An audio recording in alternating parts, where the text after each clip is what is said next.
On se retrouve encore aujourd'hui pour un nouveau tuto qui va se porter sur la réactivité des alcanes. Donc on va parler de la réactivité des alcanes, d'accord? La réactivité des alcanes. Alors comme rappel, les alcanes en fait, ce sont des hydrocarbures, d'accord? On dit hydrocarbures parce qu'ils sont constitués du carbone et de l'hydrogène seulement, et donc on y trouve la liaison CH et la liaison carbone-carbone, d'accord? Alors, ces alcanes sont appelés paraffines, par ailleurs, parce qu'ils ne sont pas réactifs. Ils sont appelés paraffines parce qu'ils sont peu réactifs, paraffines, d'accord? Alors, on va voir les réactions qu'on peut faire avec les alcanes, d'accord? Alors, avant de faire ces réactions-là, je vais vous rappeler les propriétés physiques des alcanes, d'accord? Petit 1, les propriétés physiques, d'accord? Alors, en ce qui concerne ces propriétés physiques, aujourd'hui, les petites molécules de la famille des alcanes sont volatiles, c'est-à-dire qu'elles sont dans un état gazeux, d'accord? De C1 à C5, d'accord? Sont à l'état gazeux, d'accord? À l'état gazeux, je prends l'exemple de C1, le CH4 par exemple, qu'on appelle le méthane. Le méthane, d'accord? Il est gaz, d'accord? Donc on mettra généralement ça comme ça pour dire que, attention, où la molécule elle est à l'état gazeux, d'accord? De C5 à C18, mais c'est à l'état liquide, d'accord? Et supérieur à C18, mais là nous sommes à l'état solide, Alors, ok? Et en dehors de ça, il y a aussi ce qu'on appelle par la densité, d'accord? Les molécules de la famille des alcanes possèdent une densité inférieure à 1, pardon, et ces molécules-là sont ce qu'on appelle solubles dans des solvants organiques. Donc, elles sont solubles dans les solvants, d'accord? Dans les solvants organiques en fait, d'accord? Et insolubles dans l'eau. C'est-à-dire que ça ne se dissout pas, ça ne se mélange pas avec de l'eau. Donc voilà un peu en ce qui concernait les propriétés physiques des alcanes. Alors, passons à la partie qui nous intéresse, les propriétés chimiques, pour parler donc de la réactivité. D'accord? Alors, les alcanes, comme on l'a dit, ils sont appelés paraffines du fait que ces molécules réagissent peu, donc ne réagissent pas vraiment. Mais on connaît aujourd'hui, deux types de réactions dont on a l'habitude de faire avec des alcanes. D'accord? La première réaction, en fait, c'est ce qu'on appelle par combustion. Alors, combustion complète. D'accord? La combustion complète qui est une oxydation. D'accord? C'est une oxydation. Mais je vais vous expliquer pourquoi on dit que c'est une oxydation. C'est-à-dire qu'on va brûler, d'accord, de l'alcane en présence de l'oxygène, ok? Et ça va nous libérer de CO2, d'accord, plus de l'eau. D'accord? Ça va nous libérer de CO2 plus de l'eau. Mais non seulement ça, il y a aussi de l'énergie en fait. L'énergie, d'accord? Cette réaction qu'on appelle combustion complète des alcanes libère une grande quantité d'énergie. C'est pourquoi on va utiliser les alcanes comme des carburants, du fait que ça libère une très grande quantité d'énergie. D'accord? Bon, mais je n'ai pas équilibré l'équation. Vous pouvez donc équilibrer l'équation, d'accord? Alors, ça c'est la première réaction, c'est la combustion complète. J'ai dit que c'est une oxydation.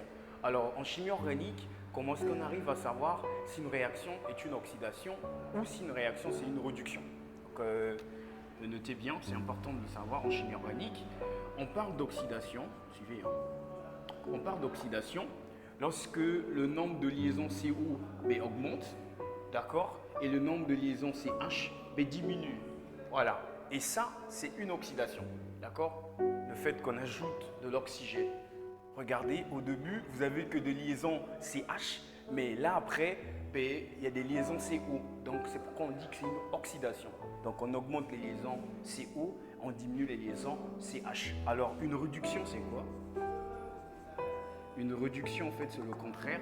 On va donc diminuer les liaisons CO et augmenter les liaisons CH.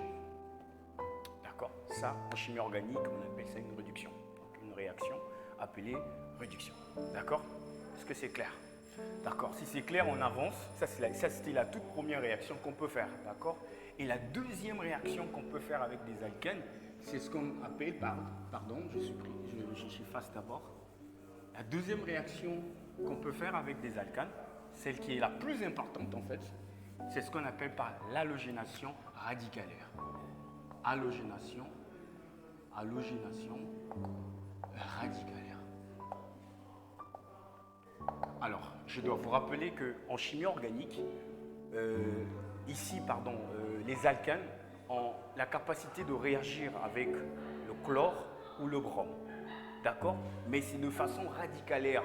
Alors, avant de comprendre tout ça, halogénation radicalaire, je vous invite à comprendre d'abord ces notions que je vais vous donner. Alors, je vais rappeler donc la notion de réaction. J'espère que comme ça vous allez comprendre la notion de réaction chimique. Alors, c'est quoi une réaction chimique? D'accord? Je prends un exemple d'une équation A, B, réagit avec C, D, donne quoi? Donne A, d'accord? AD par exemple, plus BC. Voici une réaction chimique. Comment est-ce qu'on peut définir une réaction chimique? Une réaction chimique peut être définie comme étant quoi? Comme étant des cassures et des soudures des liaisons. D'accord? Donc il n'y a pas de réaction chimique s'il n'y a pas cassure de liaison, d'accord? Et soudure de nouvelles liaisons, et formation, de nouvelles liaisons. Donc la réaction chimique, c'est ce qu'on appelle par cassure des liaisons. Les liaisons doivent se casser. Et après formation de nouvelles liaisons pour avoir des produits. C'est ce qu'on appelle ici réaction chimique. D'accord? Alors, sauf que ici, les liaisons peuvent se briser de deux façons. Attention, c'est la partie qui est plus importante. Le premier cas, en fait, je prends le cas de AB. AB peut se briser de façon symétrique. N'oubliez pas qu'en passant, la liaison, c'est un doublé. On dit qu'une liaison, c'est un doublé. Doublé par quoi? Pourquoi, pardon? Parce que c'est formé par deux électrons. D'accord? C'est l'approche de Lewis. Lewis dit que la liaison covalente se forme par la mise en commun de deux électrons apportés par quoi? Par deux atomes. D'accord? La mise en commun conduit à la molécule AB. Donc une liaison chimique, c'est l'association de deux électrons. D'accord? Ah d'accord. Alors, donc ces deux électrons sont au milieu généralement. Lorsque A et B, c'est les mêmes atomes, ils sont de même nature, les deux électrons ici sont au milieu. D'accord? Alors, nous sommes dans le cas où les atomes sont différents et qu'on suppose que l'électronégativité de A est plus grand que l'électronégativité de B. Qu'est-ce qui va se passer? D'accord? Ce qui va se passer, c'est quoi? C'est que c'est le A qui va prendre les deux électrons. Et ça va conduire à une rupture de quoi? De la liaison. Puisque lui, il va avec les deux électrons de la liaison. Et donc, par conséquent, c'est que ça entraîne des ions. Donc, lui, comme il a gagné, on va mettre moins. Lui, comme il a perdu son électron, on mettra plus. Donc, à la fin, ce qu'on obtient, c'est des ions. Ça, c'est le premier cas de rupture, de cassure, en fait, dans le cas d'une réaction chimique. Alors, dans le deuxième cas, ok? Dans le deuxième cas, on est dans la liaison AB, d'accord? A égale à B, par exemple. C'est la même chose.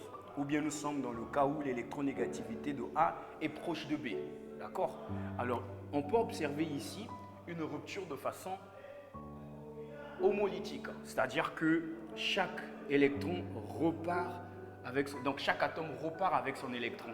Donc, là, on n'obtient pas des ions, mais on appelle ça des radicaux. Des radicaux, des atomes, qui ont des nombres d'électrons impairs, des nombres d'électrons célibataires, Donc, c'est des radicaux. Mais ces radicaux sont des espèces très réactives, d'accord? Ici, ils sont instables, ils sont très réactifs, ils sont instables.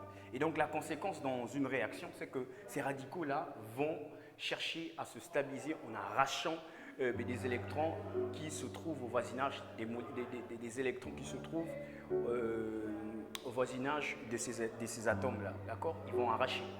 Et donc, ça va créer une réaction en chaîne, qu'on appelle une réaction radicalaire. C'est-à-dire que lui, il a été arraché, d'accord? Il est radical libre, pardon. Il va arracher un électron d'une molécule, d'un atome au voisinage de lui pour se stabiliser. Ça crée un radical libre. Ce radical libre va aussi chercher à se stabiliser en arrachant l'électron d'un atome au voisinage de lui. Donc vous comprenez qu'il va arracher, il crée un radical, le radical arrache, il crée un autre radical, ça va créer une réaction en chaîne qu'on appelle une propagation. D'accord? Donc ça constitue un type de réaction qu'on appelle réaction radicalaire. D'accord? Donc en chimie organique, il y a deux grands types de réactions. Il y a des réactions qui vont passer par les ions, qu'on va appeler les réactions ioniques, et des réactions qui vont passer par cette rupture de façon homolytique, donc de façon symétrique, chacun repart avec son électron, qu'on va appeler des réactions radicalaires. Alors dans le cas où nous sommes à halogénation radicalaire, vous avez donc compris que ici la rupture se fait de façon homolytique. C'est chaque atome repart donc avec son électron. Alors en passant, en ce qui concerne des flèches, je vous ai montré que j'ai même bien fait la différence entre les deux. Lorsque c'est un électron qui se déplace, je donne une flèche avec une seule tête. D'accord? Lorsque c'est deux électrons qui se déplacent, je donne une flèche avec deux têtes. D'accord? On va voir ça quand on parlera du mécanisme réactionnel. D'accord? Parce que le mécanisme réactionnel, c'est quoi? C'est le déplacement d'un ou plusieurs électrons au cours d'une réaction chimique. Parce qu'on sait que c'est des cassures des liaisons. Les liaisons sont des électrons. Donc les électrons vont se déplacer. Et on va symboliser le déplacement de ces électrons par des flèches. Une seule tête, on parlera d'un électron qui se déplace. Deux têtes, on parlera de deux électrons qui se déplacent. D'accord? Alors, si vous avez compris cette notion, on revient donc sur notre halogénation radicalaire. D'accord? Super. Alors, si c'est compris, vous avez compris la notion de réaction chimique. Vous avez compris que c'est des cassures et des soudures des liaisons. Et ça peut se faire de deux façons. D'accord? De façon symétrique qu'on appelle homolytique pour donner des radicaux qui sont instables, qui vont chercher la stabilité et créer une réaction en chaîne. Vous avez aussi compris que ça peut se faire de façon hétérolytique, donc ça conduit à des ions. Donc c'est un atome qui va partir avec les deux électrons. D'accord? Alors on revient ici. Une halogénation radicalaire, comme toutes les réactions radicalaires, vont se dérouler en deux étapes. La première étape, c'est ce qu'on appelle par initiation. D'accord? Première étape, on appelle ça initiation. D'accord? Initiation. Alors, avant de regarder la première étape, c'est un peu important que je vous montre l'équation. D'accord? Alors, l'équation ici, c'est quoi? Regardez. Vous avez un alcane, en fait, qui réagit avec l'halogène, des halogènes, donc la 17e famille, je crois, la 17e colonne, pardon. La 17e colonne, des atomes de la 17e colonne, donc réagit avec HX2, pardon. Ça donne quoi? Ça donne un RX, pardon, plus HX. Et ça se passe en présence de la lumière. La lumière accompagne cette réaction. Alors si vous mettez cette réaction qu'on appelle halogénation radicalaire dans l'obscurité, ça ne va pas se faire. Donc si vous mettez ça à l'obscurité, ça ne va pas se faire. Ça se passe toujours en présence de la lumière. Vous allez voir quand on va détailler le mécanisme, quand on va expliquer les différentes étapes. Alors, qu'est-ce que vous remarquez? C'est une halogénation radicalaire. D'accord? On a compris que ça se fait de façon radicalaire, il y aura rupture de façon radicalaire. Ok, en dehors de ça, il y a eu un remplacement en fait. Quand vous regardez ici et ici, c'est un H qui a été remplacé par un halogène. On dit substitution, d'accord? Donc on dira substitution radicalaire parce que là, il y a une substitution en fait. Il y a un remplacement d'un atome par un autre. D'accord? N'oubliez pas que dans les deux grands types de réactions qu'on a vues, des réactions radicalaires et des réactions ioniques, dans les réactions ioniques, il y a des réactions de substitution, des réactions d'addition, d'accord? Il y a des réactions d'élimination, d'accord? Et dans les réactions radicalaires aussi, c'est vrai, il y a aussi des réactions de substitution, c'est-à-dire que là, vous regardez des réactifs du côté des réactifs et du côté de produits, vous regardez que la différence, c'est un atome. Donc, un atome a été remplacé. D'accord? Ça peut être dans le cas des réactions qui passent par l'intermédiaire radicalaire ou tout comme dans des réactions qui vont passer par l'intermédiaire ionique. D'accord?